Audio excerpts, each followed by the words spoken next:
이날은 여호와께서 정하신 것이라. 이날에 우리가 즐거워하고 기뻐하리로다. 여호와여 구하옵노니 이제 구원하소서. 여호와여 우리가 구하옵나니 이제 형통하게 하소서. 주는 나의 하나님이시라. 내가 주께 감사하리이다. 주는 나의 하나님이시라. 내가 주를 높이리이다.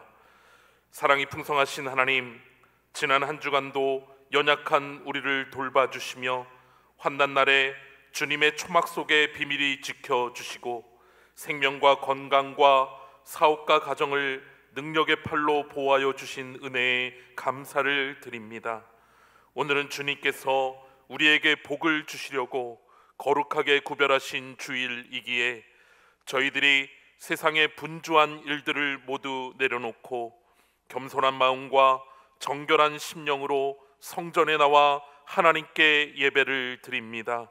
성령님, 이곳에 오셔서 예배하는 우리의 몸과 마음을 온전히 주장하여 주시고 오직 삼위일체 하나님께만 찬양과 경배와 영광을 돌리게 하여 주옵소서. 예수님의 이름으로 기원하옵나이다. 아멘.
하나님은 통회하는 마음으로 나오는 사람들을 물리치지 않으십니다. 이제 우리 모두 함께 진정으로 우리들이 저지른 죄를 뉘우치고 고백합시다. 우리를 십자가 은혜로 구원하시고 생명의 길로 인도하여 주시는 하나님 아버지, 우리 안에 있는 모든 죄악을 고백하며 회개합니다. 육신의 생각은 사망이라 말씀하셨지만 저희들은 육신의 소욕을 따라 성령을 거스르며 살았습니다. 아니라며 음란하며 시기하며 질투하며 분노했습니다. 주여, 우리를 불쌍히 여기시고 이 모든 죄악을 용서해 주옵소서. 영으로서 몸의 행실을 죽이면 살리라 격려하신 주님의 말씀을 기억하며 이제부터는 저희들이 성령님의 음성에 귀를 기울이며 성령님의 인도하심을 받아 거룩한 삶을 살게 하여 주옵소서. 예수님의 이름으로 이 고백의 기도를 드립니다. 아멘. 이러므로 내가 내게 말하노니 그의 많은 죄가 사하여 줬도다. 이는 그의 사랑함이 많음이라. 여호와께 감사하고 그의 이름을 불러하려며 그가 하는 일을 만민 중에 알게 할지어다.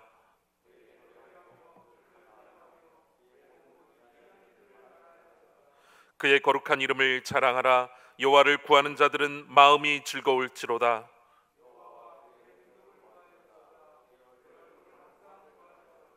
그의 종 아브라함의 후손 곧 택하신 야곱의 자손, 너희는 그가 행하신 기적과 그의 이적과 그의 입의 판단을 기억할지어다.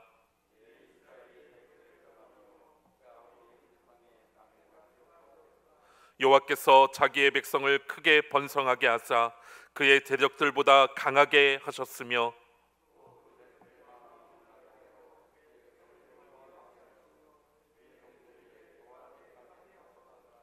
그리하여 그는 그의 종 모세와 그의 택하신 아론을 보내시니 아멘.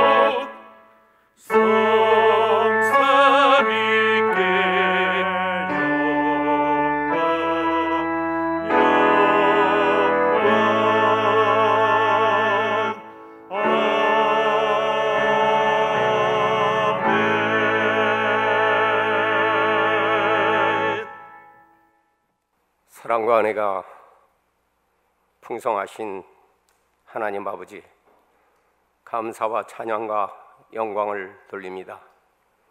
이 성일 성전에서 비대면으로 유튜브 영상으로 가정에서 예배드린 성도들 가정 위에 하나님의 놀라우신 은혜와 축복이 가득 넘치게 하옵소서. 이 시간 하나님 앞에 드려지는 예배가 신령과 진정한 마음으로, 겸손한 마음으로, 기쁜 마음으로 예배드리게 하여 주시옵소서. 하나님 아버지, 예배가 온전한 예배가 되지 못한 이 상황을 어찌해야 합니까? 신성한 예배가 코로나19로 말미암아 통제되고 있는 가운데 있습니다. 하나님 아버지, 이 땅에 만연된 거짓과 부정, 하나님의 창조 질서를 거스른 제약과 탐심, 음란과 악독, 헛된 이념과 우상이 코로나19를 통해서 펼쳐진 재앙임을 깨달아 이 긴 시간 동안에 몸과 마음과 영혼을 정결하게 씻어 주시옵소서. 하나님의 창조 질서를 인간들의 탐욕으로 합리화하고 제도로 만들어 법제화하고 문화로 만들려는 헛된 흐름을 막아주시고, 하나님 없이 스스로 왕국을 만들어 바벨탑을 쌓던 교만한 탐심으로 저지른 죄를 회개하오니 용서하여 주시옵소서. 온 나라와 민족을 긍휼히 여겨 주시옵소서. 코로나19로 말미암아 많은 것들을 보여주셨습니다. 그 첫째가 하나님 앞에 나와 예배 드리는 것이 얼마나 소중한 것을 깨닫게 해주셨습니다. 또한 우리가 섬기는 교회와 믿음의 공동체가 얼마나 소중한 것인지 알게 해주셨습니다. 영적 지도자이신 목사님들의 설교 말씀이 얼마나 소중한지 깨달았습니다. 영의 양식 없이는 살 수가 없습니다. 성도 간의 교제가 또한 얼마나 행복한지도 알게 되었습니다. 이로 말미암아 가정 예배가 얼마나 소중한지도, 가족이 얼마나 소중한지, 소중한 존재라는 것도 알았습니다. 복음을 전하는 일, 교육과 선교, 봉사와 교제, 나눔이 얼마나 소중한지도 깨달았습니다. 우리의 신앙이 더욱 바르게 서게 하여 주시옵소서. 좌로나 우로나 치우치지 않게 하옵소서. 아버지 하나님 앞에 불효불충했던 저희들을 가엾게 여겨 주시옵소서. 이 나라 이 민족을 불쌍히 여겨 주시고, 문재인 대통령님을 비롯한 모든 공직이 하나님을 두려워하게 하시고, 국민의 공복으로서 온 나라 민족이 진실과 정의와 공평과 안전으로, 국민 통합으로 행복한 나라 국민으로 세워지게 하옵소서. 이 땅에 세워진 모든 교회가 회개의 운동이 일어날 수 있도록 1200만 성도가 깨어 일어나 기도하게 하여 주시옵소서. 사랑스러운 감리교단이 이에 앞서서 회개의 불길이 인원하게 하옵소서. 서로의 잘못을 용서하며 주님의 가르침을 따라 참 성도로 살게 하옵소서. 거친 광야길에서도 우리를 건져주시고 먹을 양식으로 배부르게 하신 하나님, 이 시대의 교회와 성도가 할 일이 무엇인지를 전국 방방곡곡에 울부짖는 회개의 기도가 하나님 나라에 상달되게 하옵소서. 성령 충만함이 우리 각 사람에게 은혜 충만케 하옵소서. 먼저 그의 나라와 의를 구하라 하신 말씀대로 우리 노년교회가 지역사회 어렵고 힘든 이웃을 살피는 선한 도구로 사용하여 주심을 감사드립니다. 지속적인 복음 전파와 섬김의 본이 되는 교회와 성도들이 되게 하여 주시옵소서. 이 시간도 귀한 말씀 전하실 담임 목사님, 성령 충만한 가운데 선포자는 말씀이 하늘의 능력과 권세가 이루어지게 하시고, 코로나19 상황 속에서도 예배를 돕는 모든 교역자와 믿음의 권속들을 축복하여 주시옵소서. 이제 한 주간도 세상에 나가서 살 때 선을 가지고 악을 이기며 승리하는 믿음의 권속들 다 되게 도와주시옵소서. 우리를 날마다 지켜주시는 우리 구주 예수 그리스도 이름으로 기도하옵나이다. 아멘. 하늘에 계신 우리 아버지여, 이름이 거룩히 여김을 받으시오며 나라가 임하옵시며 뜻이 하늘에서 이루어진 것 같이 땅에서도 이루어지이다. 오늘 우리에게 일용할 양식을 주시옵고, 우리가 우리에게 죄진 자를 사하여 준 것 같이 우리 죄를 사하여 주시옵고, 우리를 시험에 들게 하지 마시옵고 다만 악에서 구하시옵소서.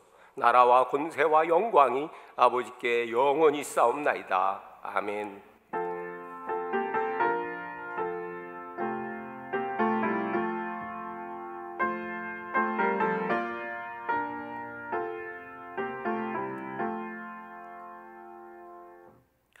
오늘 이 시간 우리에게 주시는 하나님 말씀은 마태복음 16장 21절에서 28절까지의 말씀입니다.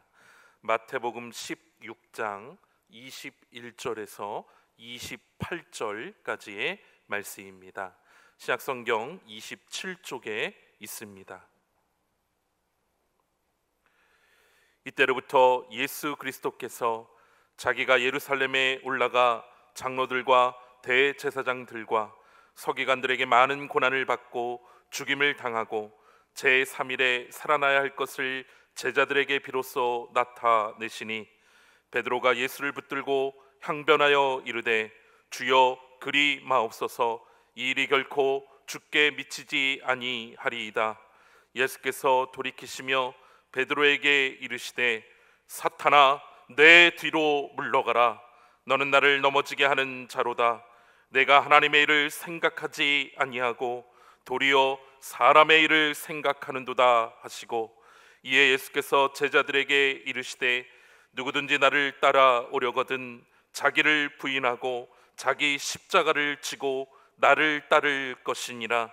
누구든지 제 목숨을 구원하고자 하면 잃을 것이요, 누구든지 나를 위하여 제 목숨을 잃으면 찾으리라. 사람이 만일 온 천하를 얻고도 제 목숨을 잃으면 무엇이 유익하리요? 사람이 무엇을 주고 제 목숨과 바꾸겠느냐? 인자가 아버지의 영광으로 그 천사들과 함께 오리니 그때 각 사람이 행한 대로 갚으리라. 진실로 너희에게 이르노니 여기 서 있는 사람 중에 죽기 전에 인자가 그 왕권을 가지고 오는 것을 볼 자들도 있느니라. 아멘. 할렐루야. 우리 한국교회가 선교 135년 역사 가운데 가장 큰 위기와 맞닥뜨리게 되었습니다. 정부의 조치에 의해서 교회에서 대면 예배를 드리지 못해서 온 위기가 아닙니다. 바로 우리 교회 자체가 만일은 소금이 되어가고 있기 때문입니다. 마태복음 5장 13절 보면 예수님 말씀하셨죠. 너희는 세상의 소금이니 소금이 만일 그 맛을 잃으면 무엇으로 짜게 하리요? 후에는 아무 쓸데없어 다만 밖에 버려져 사람에게 밟힐 뿐이니라. 지금 한국교회가 그렇습니다. 만일은 소금이 되다 보니 세상 사람들에게 밟히는 신세가 되었습니다. 몇 해 전 어느 목사님이 한 신학대학 채플에서 설교하시다가 맛을 잃어버려 길가에 버려진 소금을 한마디로 말하면 뭐라 할까요? 물었습니다. 여기저기서 들려오는 대답 한마디로 쓰레기였다 이거였습니다. 그렇습니다. 맛을 잃어버려 길가에 버려진 소금은 쓰레기에 불과합니다. 쓸 데만 없는 것이 아니라 오히려 길 가는 사람들에게 피해를 주고 혐오의 대상이 되어집니다. 코로나19 확산의 주범이 된 교회가 딱 그 꼴입니다. 교회가 세상의 소금이 아니라 천덕꾸러기가 되어가고 있습니다. 지금 세상 사람들이 교회, 교인을 비난한 정도가 아닙니다. 교회라 하여, 교인이라 하여 차별하고 혐오하고 왕따를 시키는 일들이 곳곳에서 일어나고 있습니다. 분당의 한 목사님이 설교 가운데 소개한 사례입니다. 교육 담당 사역자가 담임 목사님 앞에서 눈물을 글썽이며 말하더라는 거예요. 목사님, 아이들이 창피해서 교회에 안 나오겠다고 한답니다. 친구들한테 욕을 먹고 있어서 교회에 가기가 싫답니다. 이런 교회 미래인 아이들이 교회에 안 오면은 교회가 어떻게 됩니까? 수원에 있는 S사, 아마 삼성으로 보여지는데 직원의 얘기입니다. 직장에서 동료들이 교회에 다니는 직원과 같은 공간에 있는 것을 피하려고 한대. 심지어는 공간을 분리해달라고 요청한다는 겁니다. 그 얘기를 들으면 참 부끄러웠다는 얘기죠. 직장에서 왕따당하고 있습니다. 여러분, 서울 송파구 사랑교회에서 집단 감염이 있었지 않습니까? 그 교회 교인 가운데 보육교사를 하는 집사님이 있었는데 이분이 코로나19 확진을 받았습니다. 확진을 받은 다음에 어린이집이 잠시 폐쇄되자 학부모들이 원장에게 아주 거칠게 항의했다는 거예요. 항의의 내용이 왜 교회에 다니는 사람을 써서 우리에게 피해를 주느냐. 이 때문에 어린이집이 곤란한 상황에 처했다는 소식을 듣고 이 집사님 권고사직 형태로 그만뒀다는 것입니다. 교인이란 이유로 직장에서 실직된 겁니다. 어떤 식당에 붙은 안내문입니다. 교회에 다니는 사람은 당분간 안 받습니다. 죄송합니다. 김포에 저희 중학교 선배된 원로 장로님이 계시는데 페이스북에 이런 경험담을 올려놓은 것을 보았습니다. 병원에 갔더니 입구에서 열을 체크한 다음에 교회 다니느냐 묻더라는 거예요. 그렇다고 했더니 어느 교회냐고, 그 교회는 확진자가 없느냐고 꼬치꼬치 묻더라는 겁니다. 한 목사님은 엘리베이터를 탔는데 같은 아파트에 사는 분이 목사인 줄 알아보고 엘리베이터를 타려다가 안 타더라는 거예요. 슬픈 일입니다. 목사가 깊이 대상이 되어서 엘리베이터를 함께 타는 것도 불안해합니다. 여러분, 학교에서, 직장에서, 가정에서, 우리나라 구석구석에서 교인들을 차별하고 혐오하는 그런 일들이 벌어지고 있습니다. 한 목사님은 이런 기독교의 차별과 혐오 현상이 교인 이탈로 이어지고 있다. 그래서 이렇게 얘기합니다. 이번 사태로 교인의 한 30% 정도가 이탈할 것 같다. 기독교의 우호적인 감정을 가진 3040 세대를 잠재적인 그리스도인이라 그렇게 말하는데 이들 중에 7, 80%가 돌아선 것으로 보고 있다. 이렇게 얘기하고 있습니다. 여러분, 이탈만 하고 있습니까? 이런 교회 좋아하지 않습니다. 당연히 전도해도 오지 않습니다. 그러니 우리라고는 하지 않을 수 없는 겁니다. 여러분, 왜 그렇게 되었습니까? 우리나라 근대화에 크게 기여하고 오늘의 한국이 있게 한 것이 바로 교회다, 기독교다. 우리가 자신 있게 자랑스럽게 얘기해 왔는데 그런 교회가 지금 왜 이렇게 되냐는 얘기입니다. 어제만 제가 네이버에서 뉴스를 검색하니 뜬 제목들입니다. 여러분 보시는 것처럼 교회 다 들어가 있죠. 사랑제일교회 확진자 40명 추가, 오늘 정오까지 누적 1018명. 또 교회발 집단 감염, 서울 노원구 빛가운교회에서 21명 확진. 평택 서해로교회 교인 5명 코로나19 추가 확진. 대구 동구 사랑의교회 코로나19 집단 감염 5명 확진.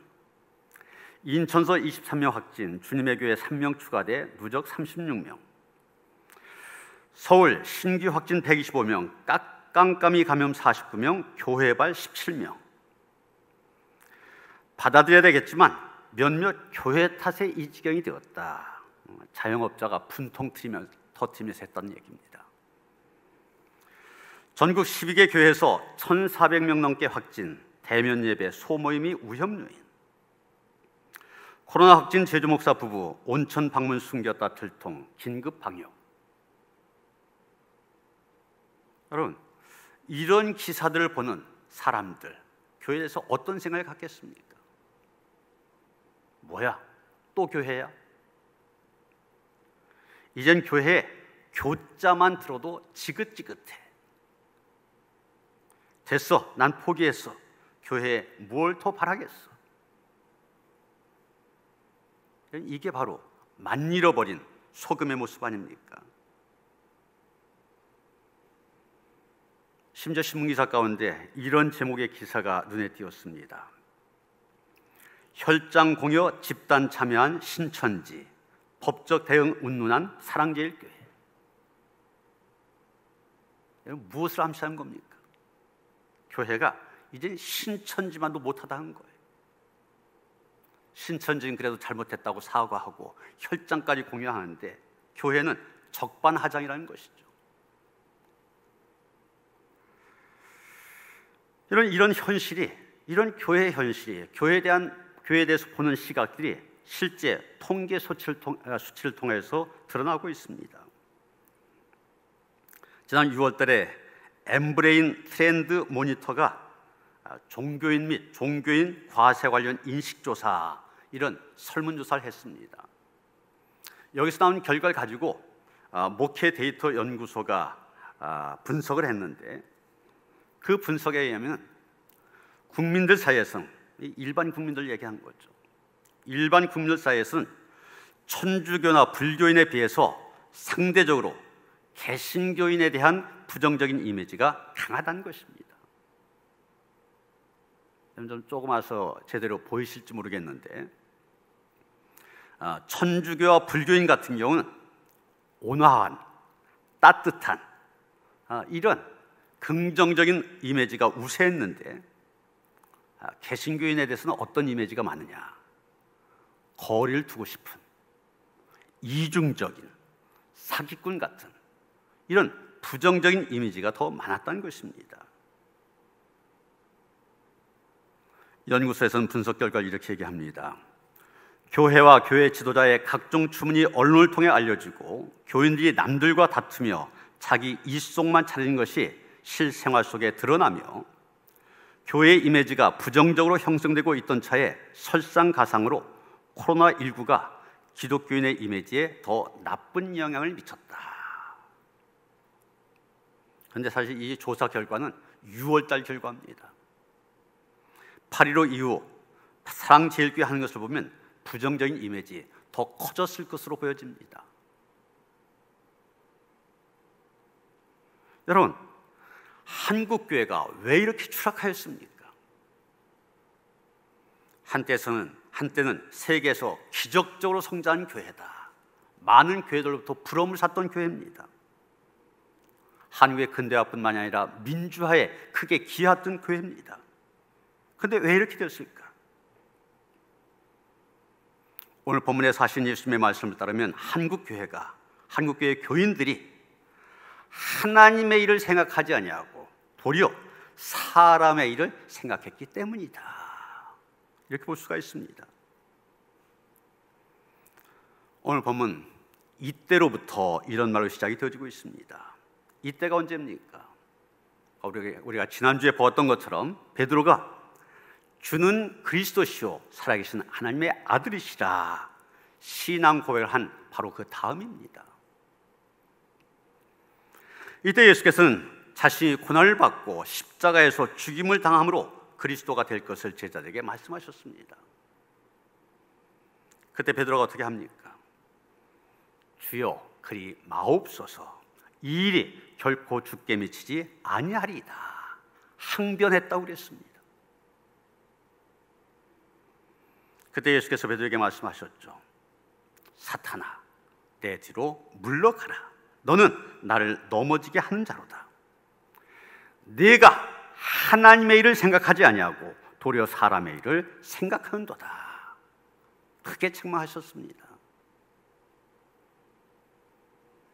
이것은 베드로의 생각, 하나님께로부터 나온 생각이 아니라 자기 본성에서부터 나온 사람의 생각이라는 얘기입니다. 여러분, 제자가 스승에게 감히 항변한다고 하는 것 있을 수 없는 일입니다. 그런데 베드로 예수님께 항변하였습니다. 이 항변하다란 말 히라보로 에피티마오 이런 말인데 강력하게 책망하다 이런 뜻을 갖고 있습니다. 물론 우리가 베드로의 이 말 긍정적으로 평가할 수도 있을 것입니다. 나름대로는 예수님께 대한 충정과 열정, 예수님을 위해서 한 말이다 이렇게 이해할 수도 있습니다. 예수님도 베드로의 그 열정적인 사랑과 충정 익히 알고 계셨을 것입니다. 그런데 예수님 그 베드로의 언행 결코 달가워하지 아니하시고 그를 호되게 책망하셨습니다. 그 이유는 다른 거 아닙니다. 하나님의 일을 생각하지 아니하고 도리어 사람의 일을 생각하였기 때문입니다. 여러분, 베드로의 이 항변이 왜 하나님의 일을 생각하지 아니하고 사람의 일을 생각해서 나온 것입니까? 아마 베드로는 예수님께서 십자가에 고난받고 죽으시면 자기는 그동안 꿈꾸고 기대했던 모든 것이 끝장날 거다 이런 생각을 했던 것 같습니다. 예수님의 메시아 왕국이 이루어져서 예수님이 높은 보좌에 앉으면 좌의정 우의정 한 자리 하려고 하는 그런 꿈을 갖고 있었는데 그런 세속적인 출세가 끝장났다 이런 생각을 했던 것으로 보여집니다. 이게 사람의 생각입니다. 그러나 예수께서 십자가에서 고난받고 죽으신 것, 그것은 끝이 아니라 실제로는 주는 그리스도시라고 하는 베드로의 고백을 성취한 일이었습니다. 그리고 이것이 바로 예수께서 이 땅에 오신 이유였습니다.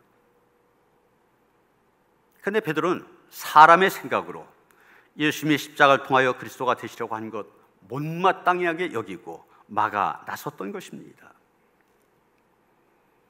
예수님은 그런 베드로를 향하여 너는 나를 넘어지게 한 자다 말씀하셨습니다. 넘어지게 한 자, 걸림돌이라는 얘기인데 히라보는 스칸달론 이렇게 말합니다. 여기에서 영어로 스캔달이라는 게 나왔습니다. 넘어지게 하는 것. 아마 베드로는 예수님의 비난과 책망에 크게 놀라고 당황했을 것입니다. 그러면서 그가 하나님의 일을 생각하지 아니하고 도리어 사람의 일을 생각한 것 반성하며 회개했을 것입니다. 그리고 자신의 신앙 고백에 부끄럽지 않은 삶을 살고자 결심을 새롭게 하였을 것입니다. 그렇습니다. 사람의 일을 생각하는 사람, 자기의 이성과 경험을 근거로 해서 자기 의견, 자기 주장을 고집합니다. 그래서 자기 뜻에 맞지 않는 사람에게 항변하며 책망합니다.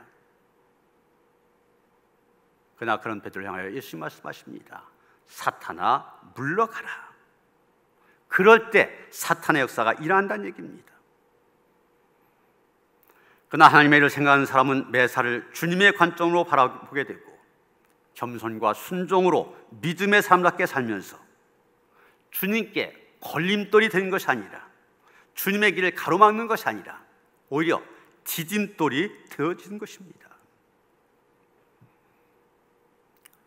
맥스 몰츠가 쓴 맥스웰 몰츠 성공의 법칙 이런 제목의 책이 있습니다.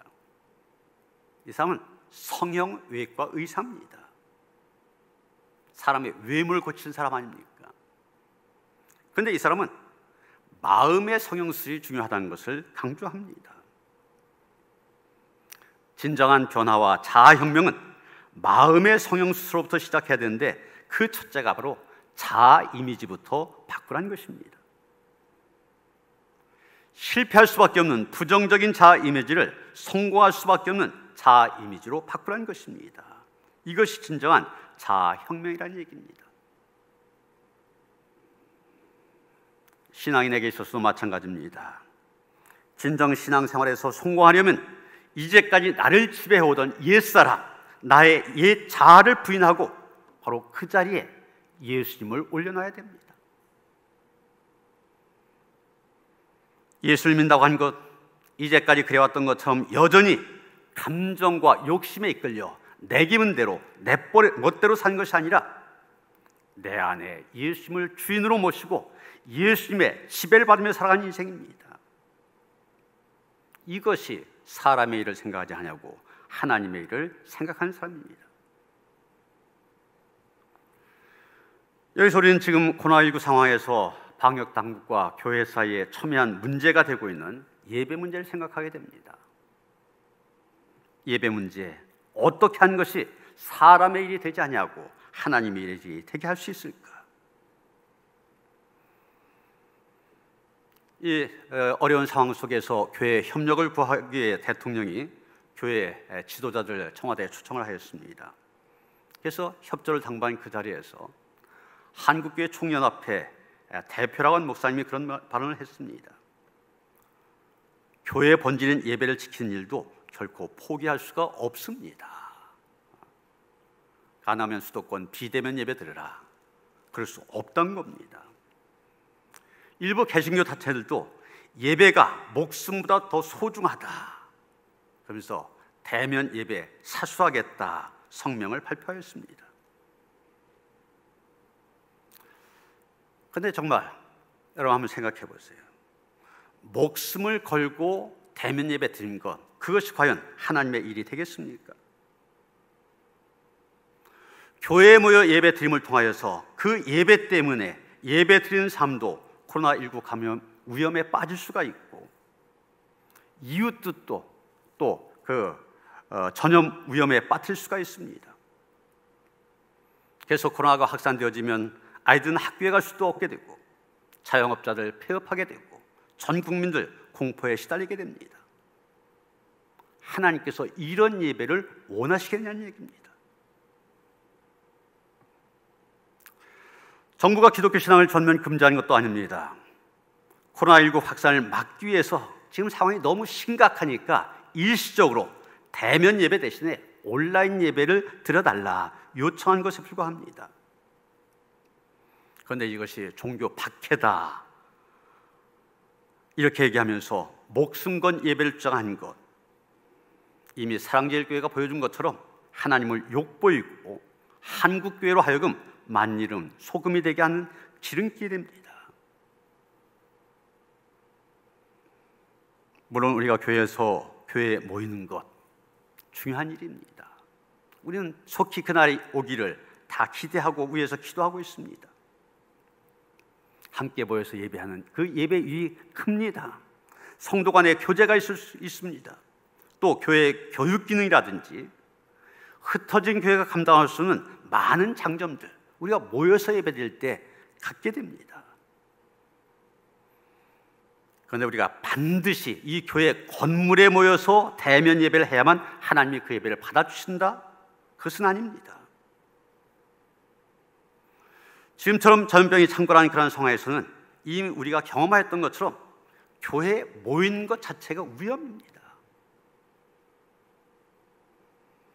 우리는 역사로부터 많은 교훈을 받게 됩니다. 과거 중세 시절 패스트가 급속히 퍼져나가자 가톨교회 지도자들과 신도들 교회의 권능으로 이 패스트를 치료하려고 하였습니다. 그래서 사람들이 병을 고치기 위해서 교회와 수도원에 모여서 열심히 하나님께 기도했습니다. 그런데 좁은 데다가 위생 상태가 좋지 않은 그런 곳에 수많은 사람들이 모이다 보니 그 사람들 통하여 패스트가 더 쉽게 퍼져나갔습니다. 결국 유럽 인구 3분의 1이 사망하게 되었습니다. 그로부터 200년이 지난 후 독일 비텐베르크에서 또 흑사병이 발생하였습니다. 마틴 루터는 그때 사람들이 모이면은 감염이 이루어진다, 그것을 걱정하여 성직자들에게까지 수도원에 오지 말라고 권면하였습니다. 가톨릭 교회가 패스트가 창궐할 때 한 곳에 모여 미사하다가 많은 사람이 죽었던 사실을 그가 잘 알았기 때문입니다.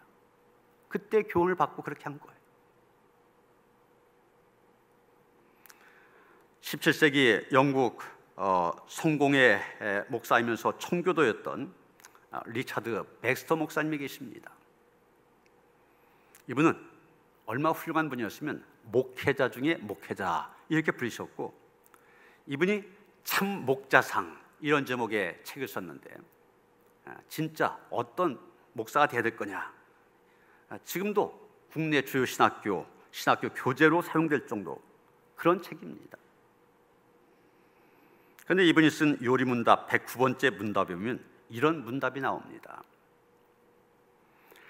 만약 우의정자가 금한다면 주일에 교회 모임을 멈출 수 있습니까?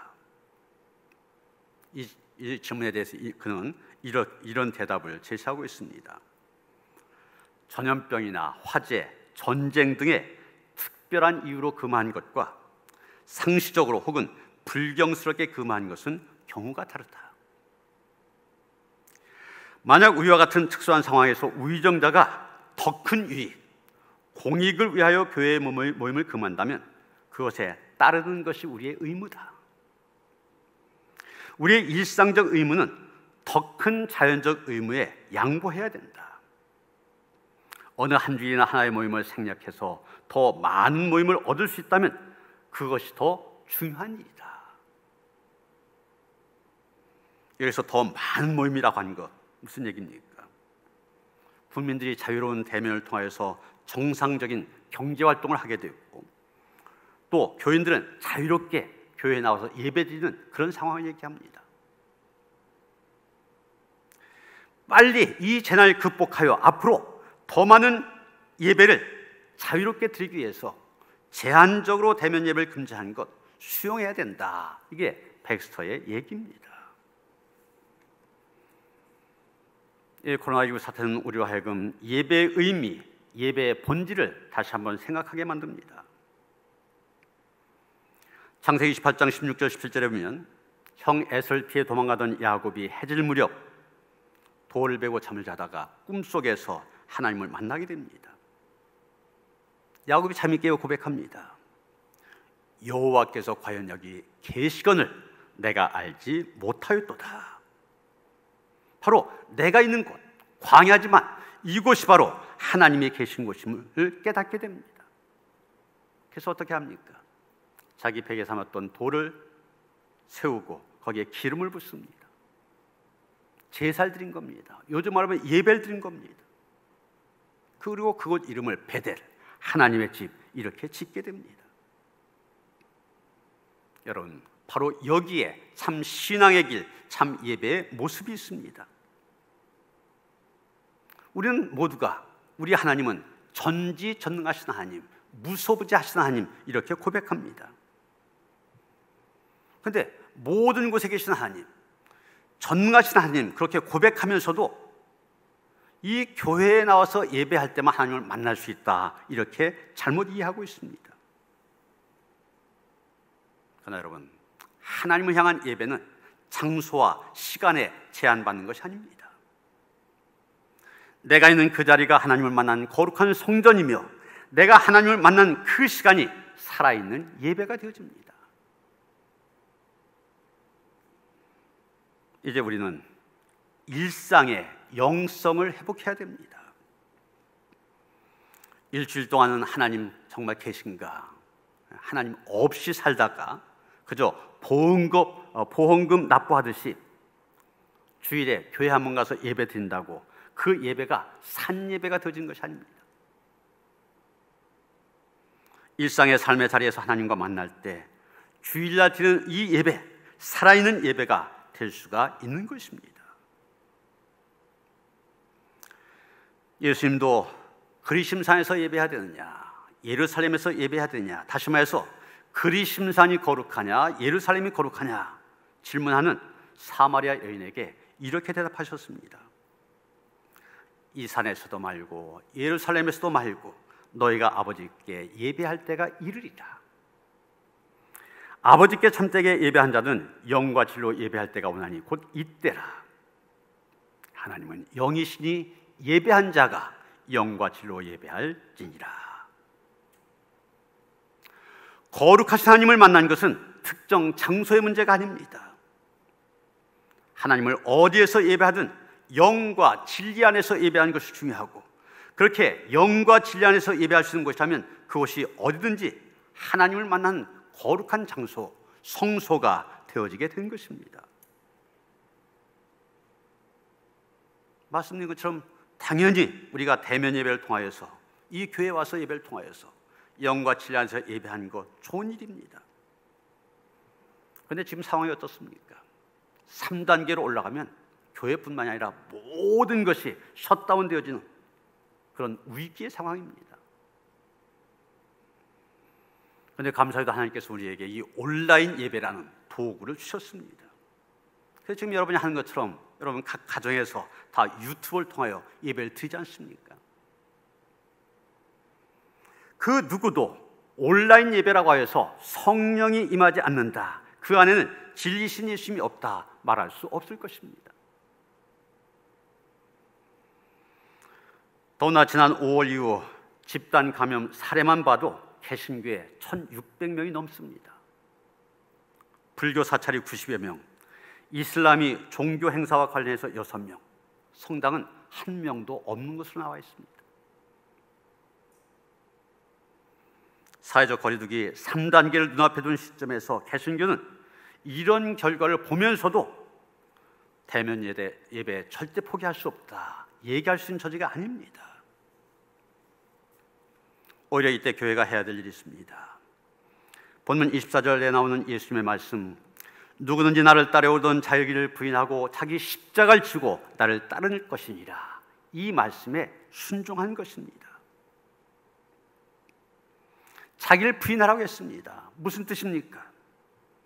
자기 생각, 자기 뜻, 자기 주장, 자기 소유, 이 모든 자기를 부인하라는 것입니다. 이 자기가 바로 23절에서 말하는 사람의 일을 생각하는 것입니다.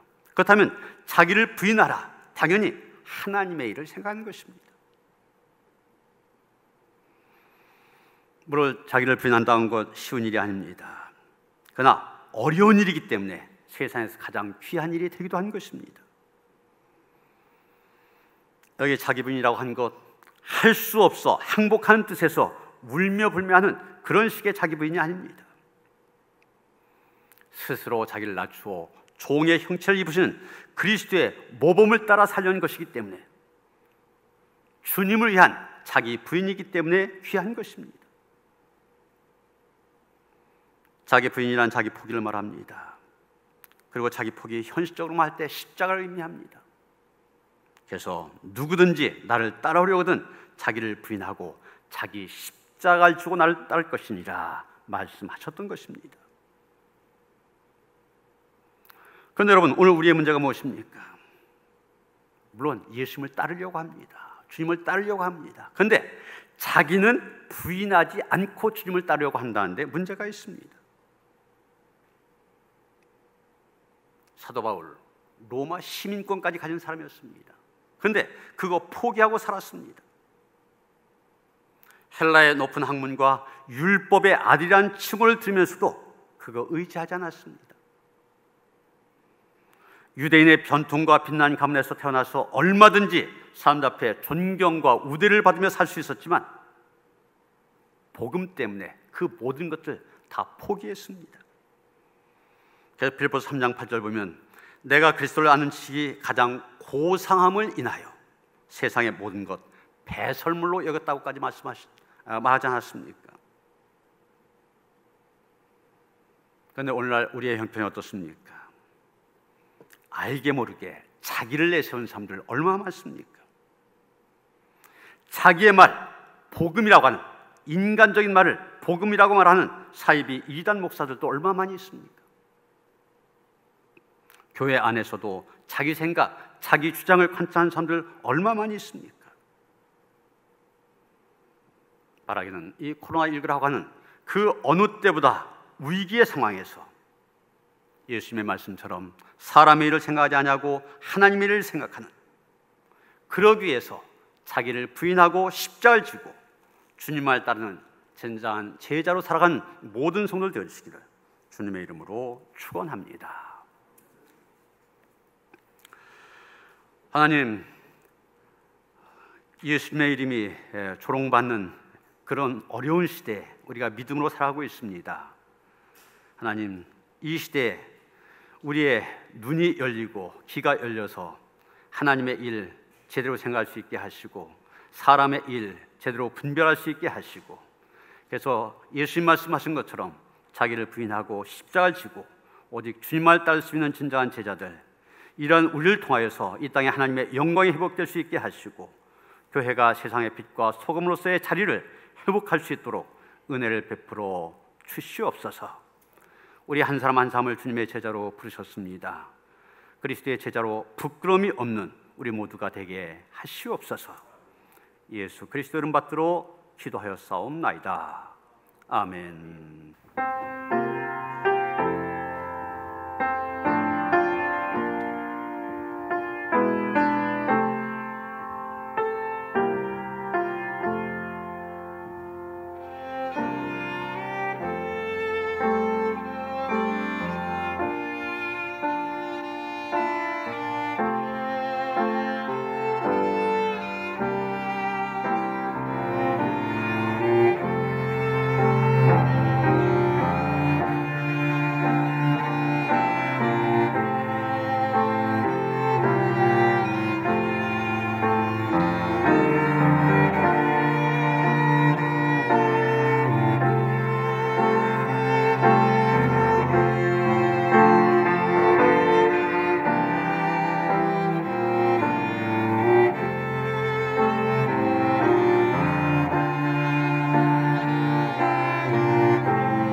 잠시 후도 알지 못하는 힘들고 어려운 상황을 살고 있는 성도들이 하나님께 기대를 갖고 또 소망을 갖고 나와 예배를 드립니다. 있는 곳에서 교회에 나와 또 각 가정에서 드리는 우리의 예배 하나님께서 받으실 줄 믿습니다.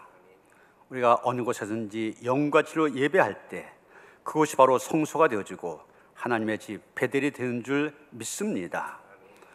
우리의 이 예배를 기쁨에 흠양하시옵소서. 하나님께서 친히 각 가정에 예배한 그곳에 임재하셔서 하늘의 은혜와 하늘의 복으로 채워주시며 하나님께서 은혜와 평강이 충만케 하여 주시옵소서. 날마다의 삶이 하나님 앞에서의 삶이 되게 하시고 하나님의 은총 안에서의 삶이 될 수 있도록 축복하여 주시옵소서. 우리 하나님 참 전지전능하신 하나님이시며 무소부재하신 하나님이심을 믿습니다. 어떤 상황에서도 우리를 이끌어 주시며 선한 길로 붙들으실 것을 믿습니다. 한 주간의 삶을 살아갈 때도 어떤 상황에서 하나님 바라보게 하시고 의지하시게 하시고 믿음으로 승리할 수 있도록 모든 성도들 그 가정과 자녀들 생업을 지켜주시며 축복하여 주시옵소서. 하나님 앞에 드려진 귀한 예물 하나님 기뻐 받으시고 하나님 축사하시되 하나님의 영광을 드러내는데 또 주님의 사랑을 나누는데 귀하게 쓰임받게 하시옵소서. 우리 주 예수 그리스도 이름 받들어 간절히 축원하며 기도하옵나이다. 아멘.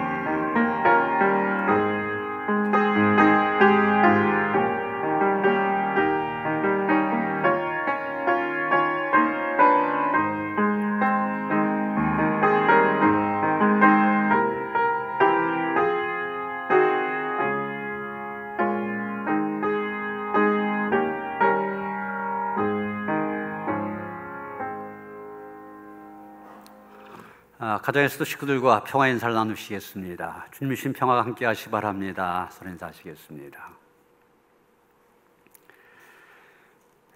이 코로나19 때문에 사회적 거리두기 2.5단계로 격상이 되어지고 다음 주까지 연장이 되어졌습니다. 그래서 교회에서의 모든 대면 예배 드릴 수 없고 비대면 영상으로 다음 주까지 이어집니다. 한 주간 동안 잘 이겨내야만 우리가 좀 상황이 좋아지면서 그 다음 주부터라도 예배 교회에서 드릴 수 있으리라 생각이 되어집니다. 그래서 교회 안에서뿐만 아니라 교회 바깥에서도 이 철저히 우리 기독교인으로서 지키는 일에 모범을 보이고 그래서 이 기독교인들 때문에 확산됐다 이런 오명이 지워지고 기독교인들 때문에 빨리 극복이 되어졌다 이런 소리를 들을 수 있도록 모든 일에 앞장서 주시고 또 모범을 보여주시기를 바랍니다. 다음 주까지 이어지기 때문에 다음 주까지 지금 현재 예배 시간과 형식 그대로 진행이 되어집니다. 주일 예배 1부 8시 반, 2부 11시, 3부 오후 1시 반, 수요 가족 찬양 예배 오후 8시, 그 다음에 새벽 기도에 오전 5시 반, 월요일부터 토요일까지 여전히 계속되는 거 참고하시고 가정에서도 유튜브를 통하여 실시간으로 중계가 되니까 예배한 일에 함께 힘써 주시길 바랍니다. 교회 학교도 여전히 똑같이 진행이 되어집니다. 그러면서 사실 교회 학교에서는 이제 1년 중 가장 중요한 행사 또 아이들의 신앙교육이나 이 신앙 훈련에 좋은 기회가 바로 이 성경학교인데 여름 성경학교는 지나가고 좀 상황이 좋아지면서 가을 성경학교를 준비했었는데 이것도 교회에 모이는 건 어렵게 되어져서 온라인으로 준비했습니다. 그래서 주보 광고 보신 것처럼 영아부터 시작해서 소년부까지 일정이 쭉 나와 있는데 각 개별적으로 어떻게 준비하고 참여해야 될지 연락이 갈 겁니다. 위에서 기도해 주시길 바랍니다. 오히려 온라인을 통하여서 교회에 와서 받지 못하는 남다른 은혜가 또 임할 수 있도록 기도해 주시고 또 아이들 잘 챙겨주시기를 부탁을 드립니다. 수재민을 위한 특별 헌금을 합니다. 감리교 본부에서 요청도 있고 또 우리가 물론 코로나19 때문에 다 힘들고 어려운 그런 상황이지만 이 기록적인 기록적인 장마 때문에 참 수혜를 입은 분들 심각하지 않습니까? 강도 만난 사람들인데 우리가 제사장이나 레위인처럼 그 옆을 그냥 외면하고 지나칠 수는 없습니다. 그래서 이분들 돕는 일에 우리가 함께 정성을 모으려고 합니다. 이런 교회 온라인 헌금 계좌 다 아시죠? 주보에도 그 밑에 광고 밑에도 나와 있는데 거기에 수혜 헌금 명시해서 보여주시면은 별도로 정리해서 우리가 귀한 일에 함께 쓰도록 하겠습니다. 힘써 이 일에도 여러분의 정성을 모아주시기를 부탁을 드립니다. 이제 다 일어나셔서 469장 찬송하시겠습니다.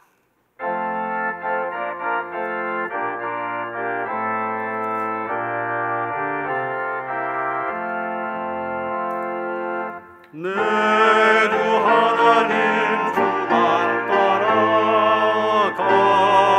하소서. 어떤 역경과 괴로운 일이 내 앞길을 가로막아도 물리치고 가게 하소서. 환난 풍파 슬픔 모두 이겨내소서.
이제는 우리 주 예수 그리스도의 은혜와 하나님 아버지의 그 극진하신 사랑과 성령의 감화 감동 역사하심이 사람의 일에 대한 생각을 버리고 오직 하나님의 일에 대한 생각으로 하나님께서 기뻐하신 길만을 걸어가기를 원하며 다짐한 모든 손들 가운데 이제로부터 영원토록 함께 하시옵기를 간절히 축원하옵나이다.